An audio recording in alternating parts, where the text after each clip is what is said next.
You're listening to On the Job with PORAC, hosted by PORAC President Brian Marvel and Vice President Ben Therriault. On the Job with PORAC is your go-to podcast for insights into the challenges and opportunities facing law enforcement professionals here in California and across the nation. Our goal is to provide an inside look at these issues from the perspective of officers who risk their lives to protect and serve their communities. Welcome to On the Job with PORAC, your inside track to the world of law enforcement. I'm Brian Marvel, President of PORAC, joined by my co-host Ben Therriault, Vice President of PORAC. Today we're tackling a growing threat, financial scams targeting you, your family, and friends, costing Californians millions. Joining us is Jill Alves, Vice President of Account Management at CAHP Credit Union, a corporate sponsor and an organization dedicated to serving California peace officers' financial needs, along with the tools to protect against fraud. Welcome, Jill. Thank you so much, Brian and Ben. Happy to be here today. Well, this is a pretty hefty topic in a sense that scams have been around for a very long time, but they're becoming much more better, I guess would be a way, especially now with AI. Yeah. And I was just reading the article that you guys put in our magazine about the pig butchering. So I thought, what a great topic timely topic to bring you in and have a conversation about that. Absolutely. I'll just start off by saying when I first saw pig butchering, all I could think of was the worst part of showing pigs in 4-H. Yes. When I had to sell that pig for slaughter, right? I'm like, who came up with this name? Absolutely horrible. But it is a very real and new scam that is out there right now. And so we wanted to bring it to our members' attention so that they understand what these scammers are doing so that they can protect themselves and their families and their hard-earned money. Yeah, and I guess that really would be to kick this off. Like, what's the big picture that you're seeing on the scams that are affecting not only our members, but everybody, actually? Pig butchering is the newest one. Spoofing is another one. Yeah. That's a big one. Those fake delivery messages. I think we've probably all gotten a text message or an email that says, hey, we've attempted to deliver a package. Click on this link. Don't ever click on that link. So those are some of the big scams that we're seeing right now. And you mentioned AI. AI has really helped these fraudsters. These scammers and fraudsters are a network of very professional, smart individuals. And obviously these scams work or they wouldn't be doing them. Yeah. But AI in the past used to be able to recognize a text or an email if it was a scam because of all of these grammatical errors. But now with the use of AI, the messages are reading grammatically correct. And so it makes us take a second look and go, is this a legitimate email or text? Should I respond to this? Yes. The other thing too is they're able to actually replicate the business the way the business would actually send that out. Yeah. And until either you hit reply or hover over the link, you don't even really know that it's not going to that organization.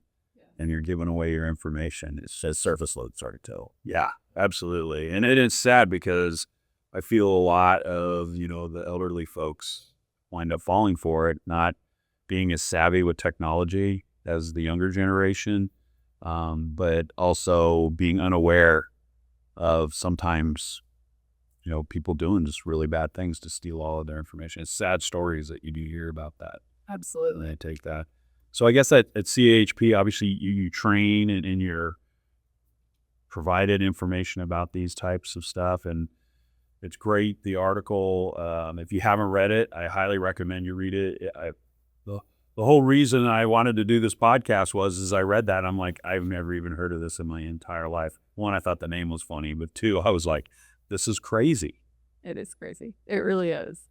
There are many things to look out for too. So if you're getting an email from someone asking for something, look at that email. It may look like it's coming from Amazon, but if you actually hover over that email address, you're going to see something funky. Yeah. And it's not a legitimate email from Amazon, but they're going to have the Amazon logo and the look and feel of an Amazon message. So really pay attention to that. We always see an uptick around the holidays as well, which is interesting, right? We're ordering tons of Christmas gifts and all kinds of other things online. I can tell you one of my friends, this was in December, she got a text message from an area code where she lives. And it said, hey, not going to be able to stop by this afternoon to pick up those ornaments. In her mind, she was like, oh, somebody just fat fingered my phone number and sent this message. So she replied, wrong message. And then the scammer's like, ooh, I got a live one. Here we go. Let's see if I can hook them and reel them in. Yeah. They replied, and then she realized it was a scammer trying to scam her. So she blocked that number and deleted that text thread. But it's, they'll send those messages like, hi, or hi, is this Jenny? And most people will reply, wrong number, or, who is this? So it's really important to just block those numbers and delete them. Because if somebody actually knows you and is trying to get a hold of you, they're probably going to leave you a voicemail, or they're going to say, hey, Brian, this is Jill, CAHP Credit Union. I'm trying to talk to you about, XYZ. So don't be afraid to be a little bit rude and not reply to people. It's okay to do that. Yeah, exactly. And we do get a lot of those, and it seems like the text messaging is proliferating. Yes. I don't get as many emails as I used to get.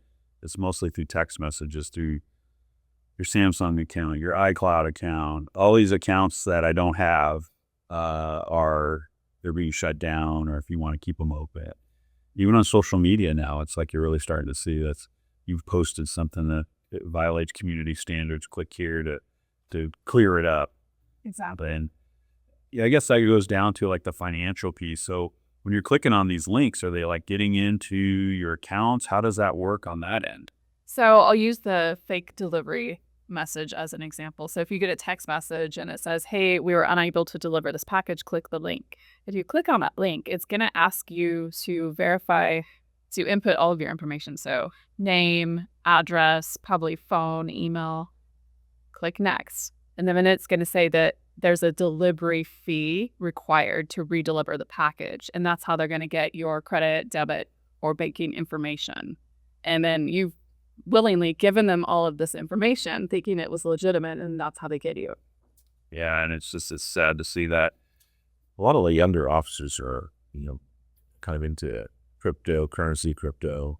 How does that kind of connect when they pitch these investment opportunities?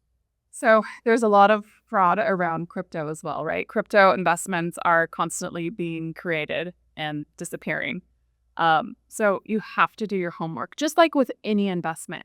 Make sure that you're researching what that crypto is, who's behind it, and then on top of that, what type of digital wallet you're going to store that crypto on.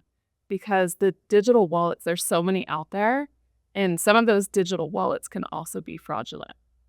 And if you're not sure, Danny and Logan are our two financial advisors at the credit union. Logan himself loves crypto. He just thinks it's the coolest thing. So he's our crypto expert at the credit union. But if you ever have any questions around investments, or maybe you're working with a financial advisor, you're not sure, not understanding what it is that they're selling you. Well, if they're legit or not. Right. Get a second opinion. Reach out to us. We're happy to help, or another financial advisor. Make sure you're working with a fiduciary, someone who has your best interest in mind. But we're here to help and support in any way that we can. Yeah, with that, the crypto piece of it, and also, I guess, to sort on the banking side, banks are never going to ask for like your PIN number, passwords, anything like that, because that's sometimes you see, hey, can you give us your password via text? I mean, it sounds like you probably shouldn't give your password to anybody under any circumstance unless you've initiated a contact. Exactly. So these fraudsters, if they get you, they're going to start asking for things like your full name, social security number, full credit or debit card number, checking account number, savings account number. Those are things that a financial institution will never ask you for. We might ask you to verify the last 4 digits of a debit card, especially if you and your spouse are, share an account, you each have a debit card. We want to make sure that we're talking about the correct card. But we will never ask you for that full information. Your PIN number on your debit card, never. Your password, never. And if you get a call from someone claiming to be from a financial institution that you bank with, the number may even show up like it's from that financial institution. They make sure you hang up the phone. go look up the number to that financial institution and then call them directly and say, hey, I just got a call from somebody claiming to be from your organization, but I think it's fraudulent. We have a record of every call that we make, incoming and outgoing. So if somebody was trying to reach you from that financial institution, there would be a record of it. Otherwise, we'll know it's fraudulent, but please report it to us so that we're aware of it and we can take proper steps from there. Yeah, that's definitely some good advice, especially unsolicited calls. I mean, again, it's all just part of this huge scheme to just try to get access to your financial accounts. What are things that the credit union recommends to protect yourself in regards to accounts, investments, retirement funds, anything like that? Strong pins. Strong passwords, right? Yes. Don't use your pet's name 1 2 3 4 exclamation point. Exactly. Yeah, I think the biggest things, don't give out your personal information to anybody. They may ask for, these fraudsters, if they get hold of you, they may start asking you for things like your full legal name, your family's full legal name, and, spouse, parents, children, all of that type of thing. Don't give that information out to anybody. Keep that safe for yourself. And then in terms of your banking information too, keep your things safe and locked down. If you have accidentally fallen for one of these schemes, you've got to put that shame aside too and start calling those financial institutions. Lock down your credit and debit cards. I think pretty much every mobile app now has that access for you. So if you suspect fraud, log in, lock it down. Call the financial institution, say, hey, I think I just messed up. Here's what happened. If we need to close down your account and open a new one, we will, because we want to protect you and your finances and your family as well. One of the other things too is going to the actual credit reporting agencies. You can put a lock on those to like for new credit cards and stuff like that. Yes, you can lock down your credit report. So if they're all 3 locked down and you go to apply for, let's say, an auto loan, you would need to contact those credit bureaus and have those unlocked so that your credit can be pulled and then lock them down again. But it's easy to do, and it doesn't cost anything. It's great. Yeah, I mean, those are all good safety measures to protect yourself, and especially like calling your institution right away. I mean, even if you suspect that your card's been compromised, you should just call to verify that, because better to be safe than sorry in these circumstances. Yes. Yeah. So with that, what other resources does CHP, outside of like the protecting of the scams and stuff, but on the finances and investment piece, do you offer? So education is huge for us. We want to educate our members. We want to make sure that they understand that these scams are out there and that we can help support as well. So I'll share a story with you. This happened a few years ago. An elderly couple called in. They were frantic. They needed to wire $18,000 to bail their granddaughter out of jail, to post bail for her. And there was this sense of urgency. These fraudsters will do that. They will create a sense of urgency. You've got to send it now. You've got to give us this information now. And we said, hold on, time out. Let's take a step back. We believe this is fraudulent. So we asked them to call their granddaughter and see if she was actually in jail. And the wife, she was so mad. She was like, I can't call her. She's in jail. And we said, no, we believe it's fraud. Please call her or call her parents. So the husband went and grabbed another phone, called the granddaughter, and she said, hi, Grandpa. And she was fine. So trust your financial institutions as well, because if they are saying, hold on, let's take a step back, take a breath here, there's a reason why. It's because we know this is most likely fraud, and we want to do all of our homework before you send $18,000 to who knows where. Absolutely. So trust your financial institution to help you make those best decisions for yourself and your family. And the other thing too, talk to your family members about this. If you have elderly parents or grandparents, sometimes, like you said earlier, they fall for these things because they're just not as technically savvy as we are. They don't know to go look at that email address to see where it's actually coming from. Even your children too, if you have teenagers, they have cell phones, they might be getting some of these messages as well. So make sure that they understand that these types of things can happen and these people can take your money. Yeah, a couple things that I'd heard too was like if you get that unsolicited call, they're trying to record your voice. They're trying to get you to say the word yes, because as they're gathering information on you, they record that and then they use that for, when you go through the phone tree type stuff. The other thing is they mimic your voice. One of the things that was told was to create a family password. So if somebody calls and says they're in trouble, you challenge them, what's the password? And if they can answer the password, then you probably know that's a legitimate person, versus if they can't answer it, then it's fraudulent. Yeah, that's a great idea. Great suggestion. And yeah, AI it's good in some instances, and in other instances, we have to be very careful with what's happening with AI, with recording voices, with them being able to have grammatically correct text and emails now. Yeah. I know CHP offers a class. I know it's a little bit outside of what we're talking about here, but it's really about financial acumen, improving your, making sure that you're making the right choices. Talk a little bit about that, and because I know it's free and it's post-certified, I believe. It is, yes. So we teach our financial wellness for law enforcement class. It's a 4-hour post-certified class. If somebody doesn't have the full 4-hour block, we're happy to teach for an hour or two, whatever time slot is available. The class will cover everything from the 4 core components of financial wealth. We have a huge section on retirement and investing, and we cater that to whichever department we're teaching to. So we learn about your investment plan for your officers. And then we talk about the credit score as well, and 5 factors that make up our credit score, how we can improve our credit, because we want to make sure that everybody gets the lowest interest rate possible when you're out there applying for lending. And there's a few other topics in there as well. The psychology of spending we talk about. It's a fantastic class. Happy to teach it. We are teaching it all over the state right now.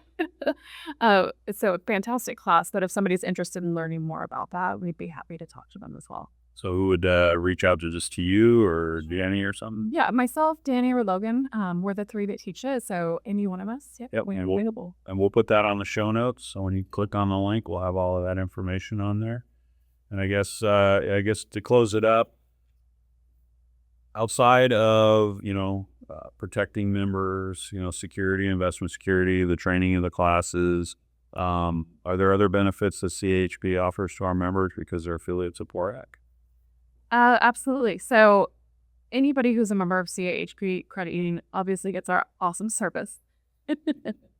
But what we do at the credit union, because we're only open to law enforcement and your family members, is we give back hundreds of thousands of dollars every year to support peace officers and the work that they do. So it might be through a squad club or an association.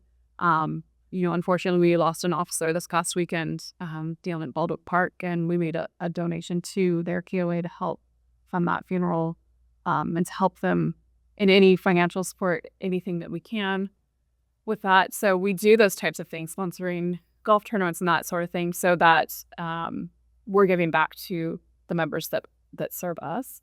Our interest rates and our fees are extremely low, and we try to be as competitive as possible. And provide the free education resources. The class I just talked about, the financial wellness for law enforcement class, is free, but we're also here to help with financial advising and anything else that we can financially. You guys have our backs when it comes to protecting and serving us, and we've got your backs financially. No, absolutely, and I can't say enough positive things about you personally, but also for CAHP Credit Union, all the representatives that work closely with PORAC, attending the chapter meetings, symposiums, conferences.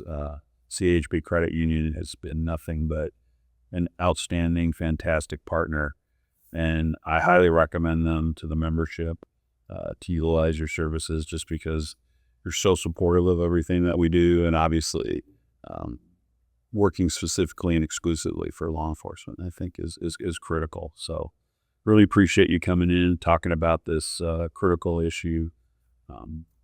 We all have to protect ourselves, but it's not one of those things where you can, I hate to use the word lazy, but you have to really be vigilant in protecting your identity, protecting your finances, your investments. So there are people out there specifically, there are a lot of things that people don't know. So yeah, I think it's just part of the overall education for members and folks in our profession. And that's why you guys do such a good job of that. Yep. Well, thank you. We appreciate the partnership with PORAC. We love working with you guys and happy to continue to support any way that we can. Thank you. A big thank you to Jill Alves for sharing CAHP Credit Union's expertise on protecting our officers from financial scams. Your financial security and identity is part of your safety, so stay vigilant and informed. For more resources, check out the show notes, including CAHP's Guide to Avoiding Scams in the California Department of Financial Protection and Innovation's Crypto Scam Tracker. That was an interesting website. Please like, subscribe, and share this podcast to spread the word. This is Brian Marvel and Ben Therriault reminding you to stay informed, stay safe, keep up the great work. Till next time, on the job with PORAC.